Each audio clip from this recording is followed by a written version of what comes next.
Kunci utama kerajaan sorga. Semua berkata kunci. Kunci mempunyai fungsi utama.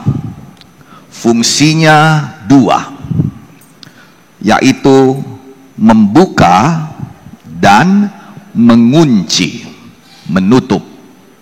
Amin. Membuka dan menutup. Fungsi ini tidak dapat dilakukan oleh sembarang kunci. Untuk pintu yang engkau ingini, ada kunci yang tepat. Kunci yang lain tidak dapat membukanya. Jika memang satu kunci bisa membuka semuanya, maka saya bisa masuk sampai ke dalam ruang tidur saudara.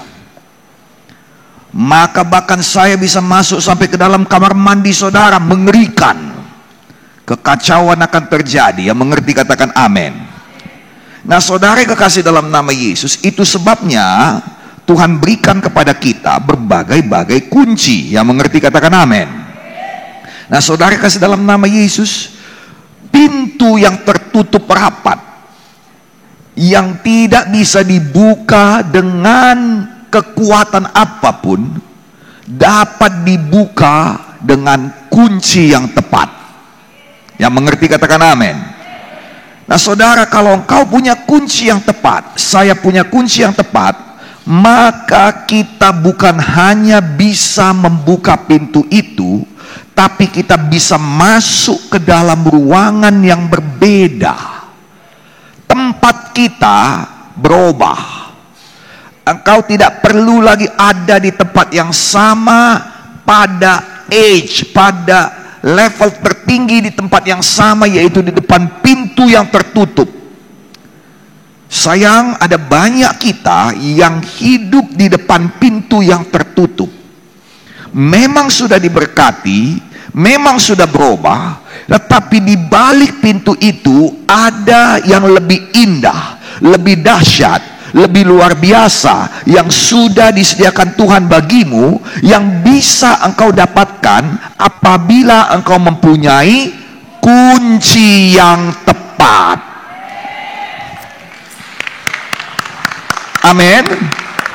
Nah saudara, di antara banyak pukulan yang dipukulkan oleh petinju, ada satu pukulan yang dinantikannya yang membawa kemenangan.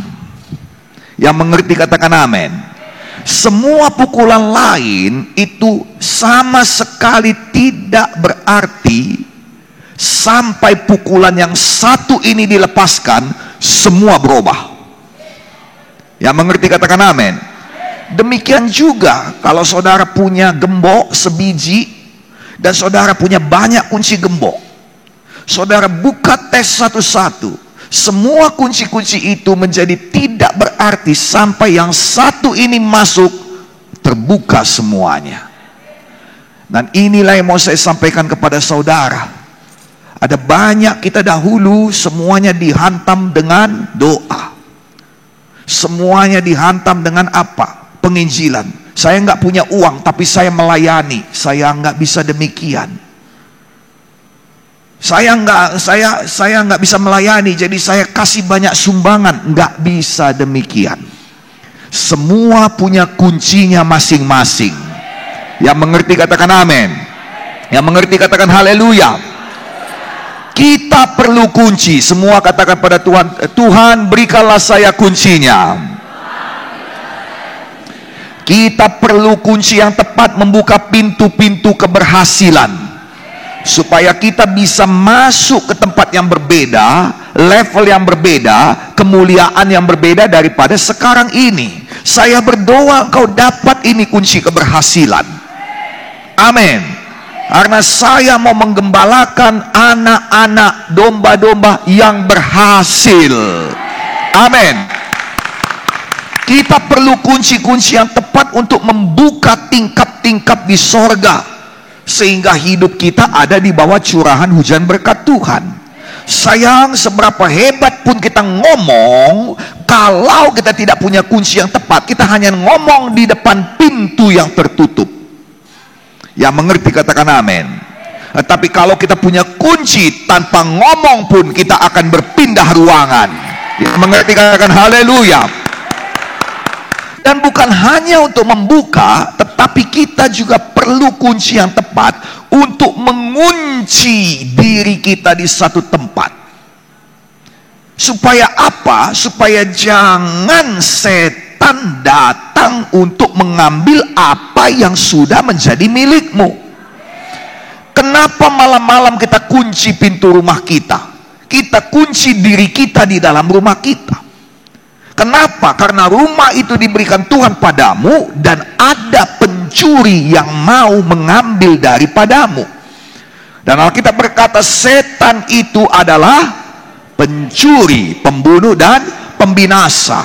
Saudara yang kasih dalam nama Yesus, saudara yang kasih, ada orang yang tidak bisa tenang tidur kalau rumahnya nggak terkunci. Betul? Saya rasa semua kita begitu. Saudara pernah kehilangan kunci, dan malam-malam saudara tidak bisa mengunci rumah saudara. Saudara tidak akan tidur. Betul atau tidak? Saudara coba lihat baik-baik. Orang yang kehilangan kunci mobilnya, dia pasti ke sana kemari bingung. Tuhan tidak mau saudara bingung. Tuhan tidak mau saudara tidak tidur. Tuhan mau memberikan kunci pada saudara. Dan kita berikan dulu tepuk tangan bagi Tuhan Yesus. Dan jangan sampai kunci itu hilang. Kalau kunci itu hilang, tadi seperti saya katakan, engkau akan capek, letih, engkau akan bingung, di mana ya, di mana ya. Baru kemudian mulai saling mempersalahkan sama kaunya tadi. Kau tadi yang terakhir kali pakai motor kan? Kemana kau tadi? Kuliah? Enggak, ama, aku udah balikkan sama mama. Mana ada kau balikkan? Mesti kau balikkan, pasti ada dalam tasku ini. Jadi pertengkaran. Nah, saudara, menempatkan kita pada posisi-posisi yang tidak nyaman. Siapa yang suka cita kalau kuncinya hilang? Kunci lacinya, di mana dia menyimpan harta kekayaannya yang nggak seberapa itu. Amin, saudaraku. Walaupun tidak seberapa, saudara, menurut orang dunia, tapi bagi kita itulah seluruh hidup. Hilang, nggak kelihatan. Apakah saudara tenang dan bersyukur? Terima kasih Tuhan. Nggak ada. Kunci ini penting. Itu sebabnya saya suka cita memberitakan pada saudara, Tuhan kita adalah Tuhan yang mau memberikan kunci kepada kita. Amin. Haleluya. Dan kunci yang diberikan Tuhan ada gunanya. Matius 16 ayat 19. Kepadamu ku berikan kunci kerajaan sorga. Gunanya apa? Apa yang kau ikat di dunia ini akan terikat di sorga. Apa yang kau lepaskan di dunia ini akan terlepas di sorga. Ini ngeri ini. Berarti dengan kunci itu sorga menurut kepadamu. Ngeri enggak? Besar enggak kuasanya? Sangat besar. Dan ini yang mau saya ajak gereja Tuhan, supaya menggunakan kunci ini dengan hati-hati. Amin. Karena ada beberapa hal persyaratan memakai kunci ini. Yang setuju katakan amin. Dan kunci ini membuat sorga bekerja bagimu. Sorga menurut, kalau kau katakan terbuka, terbuka dia. Saudara, sekarang banyak betul anak-anak Tuhan di GKI yang diberkati luar biasa. Yang suka cita katakan amin. 7 kunci utama dalam Alkitab. Sedikitnya ada 7 kunci utama, mungkin pun lebih banyak lagi. Dan ke-7 kunci itu, yang pertama semuanya sudah tahu pasti, yaitu nama gereja kita. Gereja Kemenangan Iman. Inilah iman yang mengalahkan dunia. Ya, apakah itu? Iman kita. Kunci kemenangan ada pada iman. Kunci kemampuan ada pada iman. Kemampuan siapa? Bukan kemampuanmu, bukan kemampuanku. Kemampuan Allah kita. Tuhan kita. Kunci kepada kemampuan Yahweh ada pada imanmu, imanmu dan imanku. Kunci kepada kemampuan Bapa, Markus 9, seorang Bapa dunia. Kunci kepada kemampuan Bapa sorgawi, kunci pada kemampuan Tuhan ada pada imanmu. Markus pasal 9, seorang Bapa datang membawa anaknya yang sakit kerasukan setan. Dan Bapa tersebut mengaku setan mau membunuh anaknya. Bukan hanya mau, sudah berkali-kali mencoba membunuh anaknya. Dan dia berkata, aku sudah capek, aku sudah bawa kemana-mana termasuk kepada muridmu dan mereka tidak bisa. Nah ini dia, tidak bisa. Tidak bisa. Kenapa? Karena dia tidak punya kunci. Yang mengerti katakan amin. Tidak bisa berbuat apapun, tidak jadi apapun. Lalu dia berkata, kalau engkau dapat berbuat sesuatu, tolonglah aku. Dia sedang bertanya, bisakah Tuhan berbuat sesuatu?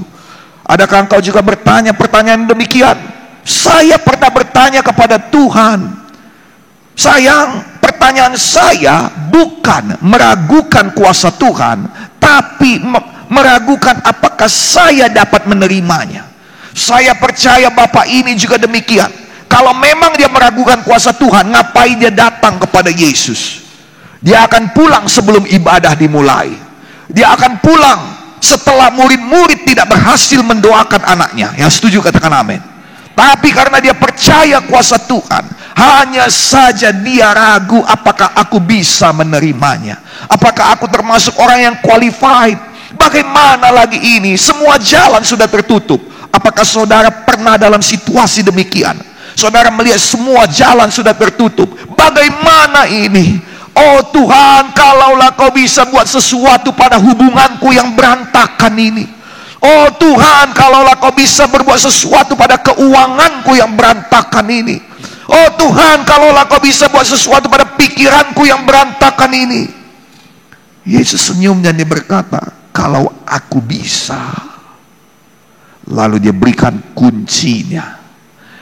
Tidak ada yang mustahil bagi orang yang percaya. Ayat yang sama saya bawakan padamu, tapi dapatkan pengertian ini. Tuhan menunggu engkau menggerakkan kuncimu. Saya ulangi sekali lagi. Tuhan menunggu engkau menggerakkan kuncimu. Karena bukan dia lagi yang pegang kunci.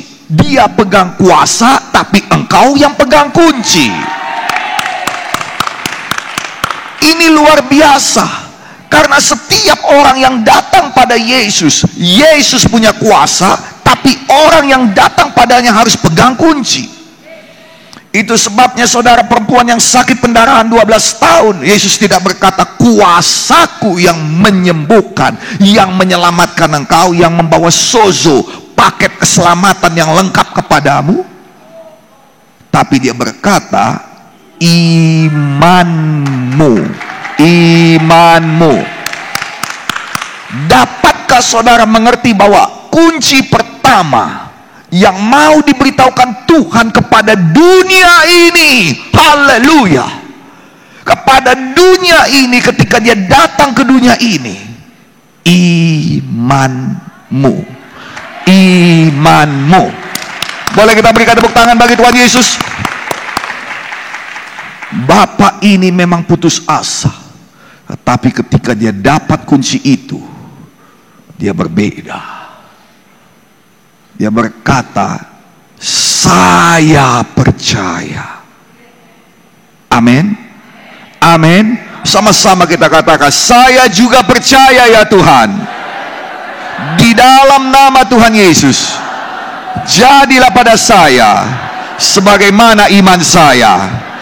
Tolonglah saya ya Tuhan.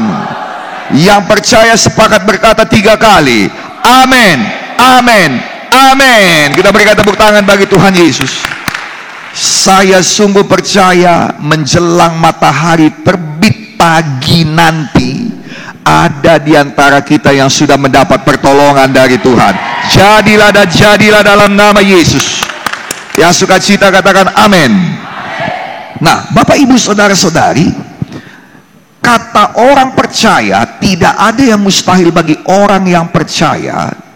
Orang yang percaya, amin, itu adalah satu kata dari bahasa Greka, yaitu pisteuo.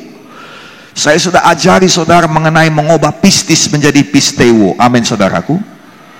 Pisteuo itu adalah kata kerja daripada pistis. Pistis adalah iman, pisteuo juga iman, tapi adalah iman yang dikerjakan, iman yang ditindakkan, pelaku-pelaku iman. Dan karena dia bertindak, maka dia dikenal sebagai orang percaya. Engkau tidak dikenal dengan imanmu karena engkau punya KTP beragama Kristen. Itu bukan itu. Saya sudah terangkan juga kepada saudara, itu lain bahasa Grekanya. Amin saudaraku. Tetapi namanya percaya. Orang yang percaya artinya ada tindakanmu. Amin. Dan tindakanmu itu adalah memutar kunci itu. Tuhan tidak minta engkau lari keliling lapangan 7 kali. Kenapa? Karena dia sudah ada di situ di hadapanmu.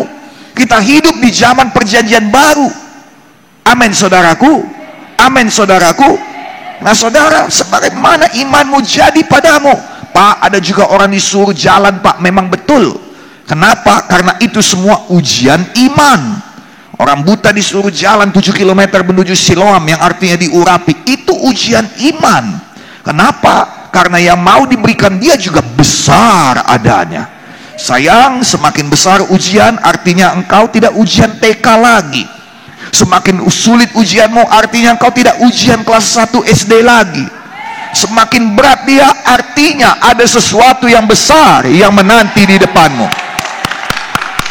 Ujian iman bisa jadi besar. Kenapa? Karena iman juga mempunyai kuasa yang besar. Alkitab berkata iman tidak memindahkan segunduk tanah. Alkitab tidak berkata iman memindahkan sebongkah batu. Adakah sebongkah batu menghalangi jalanmu, anakku? Berimanlah, pisteuo, lakukan imanmu, maka batu itu akan terangkat dan engkau akan memiliki jalan yang terbuka. Enggak. Tuhan berkata imanmu mempunyai kekuatan yang sanggup memindahkan gunung. Saya berdoa kepada Tuhan, Tuhan kenapa mesti gunung? Lalu kemudian saya bicara dengan istri saya, dan istri saya berkata, tahukah saudara, dalam peta dan dalam geografi, gunung itu jelas tandanya, gunung itu jelas warnanya. Kalau saudara pergi ke Google Earth, yang mengerti katakan amin. Nah, saudara tulis salah satu gunung kita, Gunung Sibaya, Gunung Sinabung, salah satu gunung di dunia, Gunung Himalaya. Saudara akan lihat itu gambarnya jelas dari Google Earth. Dan kalau itu berpindah, artinya wajah dunia berubah. Yang mengerti katakan amin. Imanmu mempunyai kekuatan mengubah duniamu. Wajah duniamu bisa berubah karena imanmu. Dan engkau sekarang sedang melukis dunia yang baru bagi hidupmu. Amin. Amin. Dengarkan. Itu sebabnya dikatakan milikilah imannya Allah. Amin. Kenapa? Karena imannya Tuhan melukis wajah dunia yang baru. Kenapa saya katakan demikian? Karena bumi pada awalnya gelap gulita, semua tertutup oleh air, kacau balau, kosong. Dan kalau pada waktu itu ada Google Earth, maka semuanya kelihatan hitam di mana-mana. Tetapi dengan imannya Tuhan, wajah bumi berubah. Mulai ada terang, mulai ada daratan, mulai ada isinya. Sayang, GKII perlu iman yang demikian. Engkau perlu iman yang demikian. Bukan sekedar yang sakit sembuh, bukan sekedar dapatlah kami makanan bagi kami secukupnya hari ini. Amin untuk itu. Tapi kita perlu iman yang mengubahkan dunia. Duniamu, duniaku, dunia kota Medan, dunia bagi anak-anakmu perlu diubahkan supaya maksud Tuhan jadi, supaya orang bisa melihat dan mereka berkata, sungguh amat baik. Yang mengerti katakan amin. Jadi bukan sebongkah tanah, bukan sebongkah batu, tapi gunung. Markus 11 ayat 23. Semuanya tahu, Tuhan berkata, aku berkata kepadamu, anggaplah ini sebagai Tuhan berkata langsung kepadamu. Bayangkan engkau ada salah satu murid Yesus, karena engkau adalah murid Yesus juga, dan Tuhan berkata padamu hari ini sambil tersenyum, dan dia berkata, Gideon, sesungguhnya kalau engkau berkata kepada gunung ini, beranjaklah dan tercampaklah ke dalam laut, asal tidak bimbang hatimu nakku, tapi tetap percaya, selalu percaya bahwa apa yang kau katakan itu akan terjadi, maka hal itu akan terjadi bagimu. Haleluya. Sekarang ini yang lebih luar biasa, tidak ada iman yang terlalu kecil untuk mengadakan mukjizat. Saya dengar banyak orang berkata, kurangnya iman kau. Bukan kurang iman sayang, duanya itu. Nomor satu, tidak ada iman, tidak ada kunci. Yang mengerti katakan amin. Nomor dua, kunci yang kau pegang salah. Makanya kau cucuk-cucuk pun tak cocok dia. Yang ngerti katakan amin. Seberapa kali pun kau putar-putari, patah nanti kuncimu itu. Yang ngerti katakan amin. Bukan kecil, kurang besar imanmu, gak ada itu. Amin saudaraku. Iman bisa bertambah, bisa, tapi iman yang kecil sekalipun bisa mengadakan mukjizat. Lukas 17 ayat 6. Jawab Tuhan, kalaulah sekiranya kamu mempunyai iman sebesar biji sesawi saja, kamu dapat berkata kepada pohon ara ini, terbantunlah engkau dan tertanamlah di dalam laut. Sambungannya itu yang ngeri. Dan ia akan taat kepadamu. Kalau saudara punya iman yang kecil saja, ada yang bisa dipindahkan kepada hidupmu atau dari hidupmu. Dengan iman yang sebesar biji sesawi, semua kemalangan bisa dipindahkan keluar dari hidup kita. Semua kekurangan bisa dipindahkan keluar dari hidup kita. Kalaulah kau punya iman sebesar biji sesawi aja, kau bisa berkata kepada semua kesedihanmu, terangkatlah engkau dan tercampaklah engkau kepada siapa saja yang kau mau. Kenapa? Karena iman itu Tuhan berikan, Tuhan tunjukkan. Ia akan taat kepadamu. Setan-setan itu memohon, janganlah kami pergi tanpa tempat, biarkan kami masuk kepada babi-babi itu. Pergilah, kata Yesus, satu kata, dan ia akan menurut kepadamu.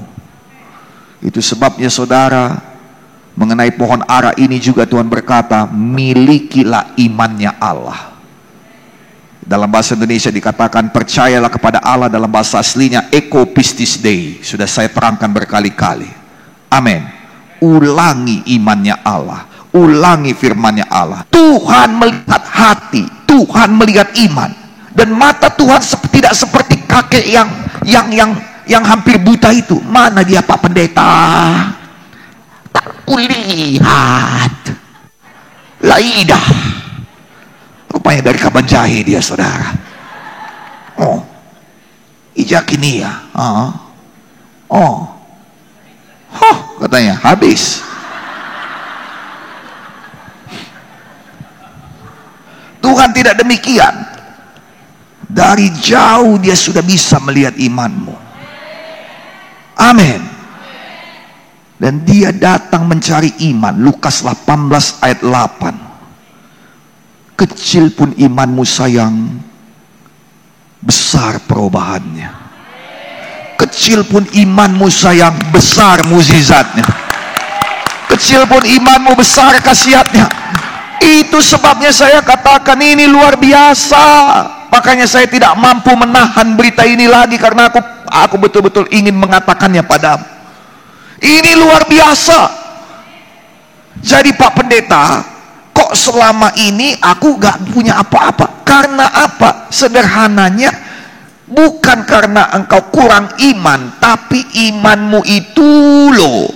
Alkitab berkata, orang yang terombang-ambing bagaikan gelombang laut, jangan dia berharap akan mendapatkan apapun. Saya sudah berdoa Pak Pendeta, saya sudah beriman. Enggak, engkau memang sudah berdoa, tapi engkau belum beriman. Kenapa? Karena hari ini kau katakan yes, besok-besok kau katakan mungkinkah. Sebentar kau dengar firman Tuhan hari Jumat, saudara, haleluya, tepuk tangan. Oh Jesus, Jesus, oh Jesus, oh Jesus, I love you Jesus. Pulang saudara, oh di manakah kau Tuhan?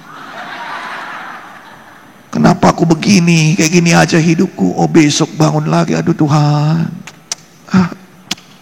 Jesus, Jesus. Beda, sama-sama Jesus tapi beda. Yang mengerti katakan amin. Makanya Pak Pendeta, aku punya imannya aku, tapi kenapa nggak aku dapat? Enggak, kau nggak punya iman sayang, enggak. Karena kau bagaikan gelombang lah. Yang demikian Alkitab berkata dengan jelas, janganlah ia berharap akan menerima apapun. Jangan sampai kuncimu itu membuka pintu yang salah. Yang mengerti katakan amin. Dalam nama Yesus, tidak ada iman yang terlalu kecil untuk mendapatkan mukjizat. Punyai iman, teguh dalam iman. Boleh kita berikan tepuk tangan? Ini kunci yang luar biasa, amin. Dan karena kunci ini luar biasa, maka kita bisa berdoa seperti Lukas 17 ayat 5. Kekuatan kunci kasih luar biasa. Ini adalah kunci yang tidak mungkin gagal. 1 Korintus 13 ayat 8a dalam terjemahan Indonesia Modern dikatakan, kasih tidak pernah gagal.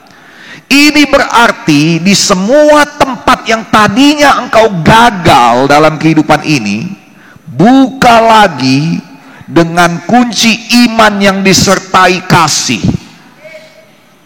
Di mana dulu engkau gagal? Buka lagi dengan iman disertai kasih.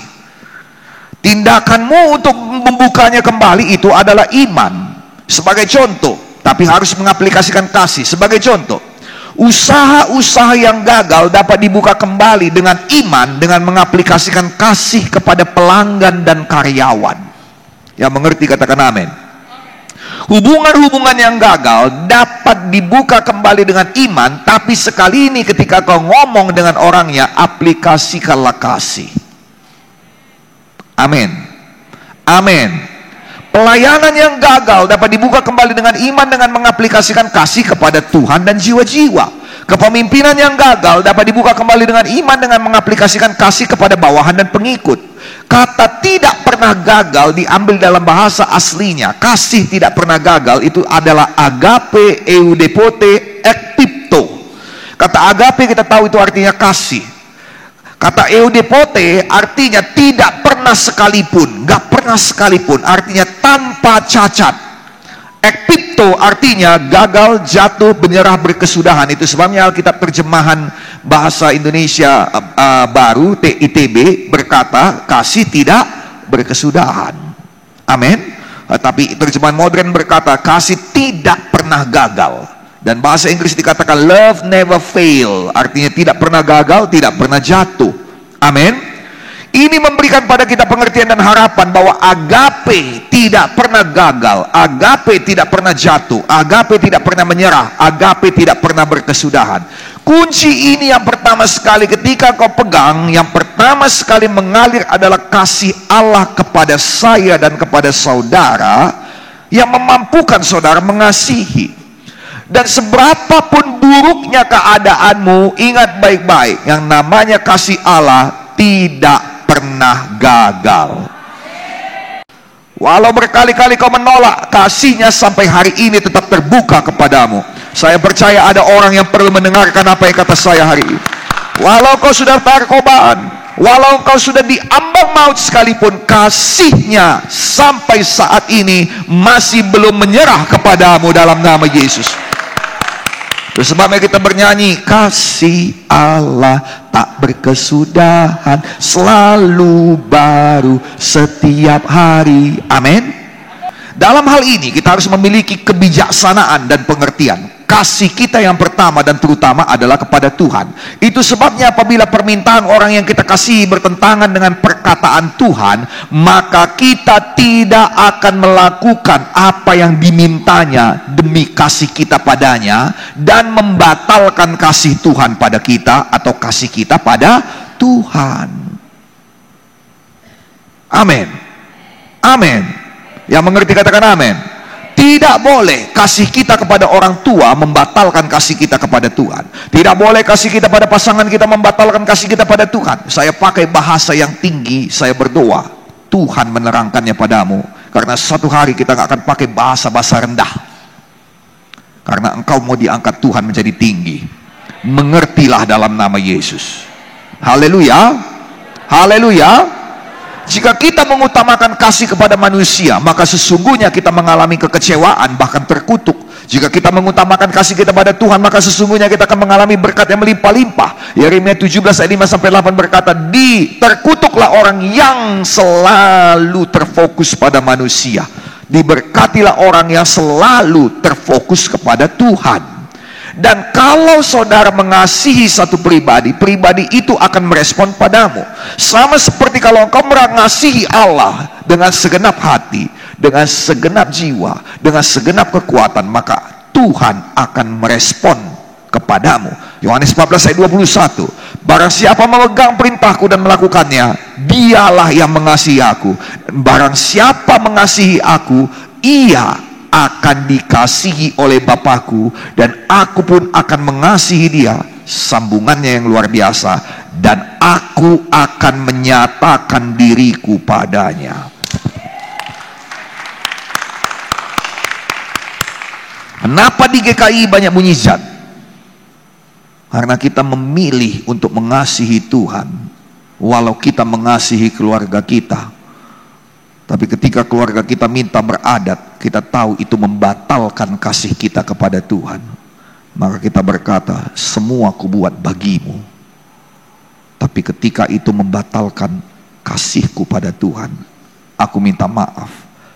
Lebih baiklah aku mengasihi Tuhan dan membatalkan kasihku padamu, daripada mengasihimu dan membatalkan kasihku pada Tuhan.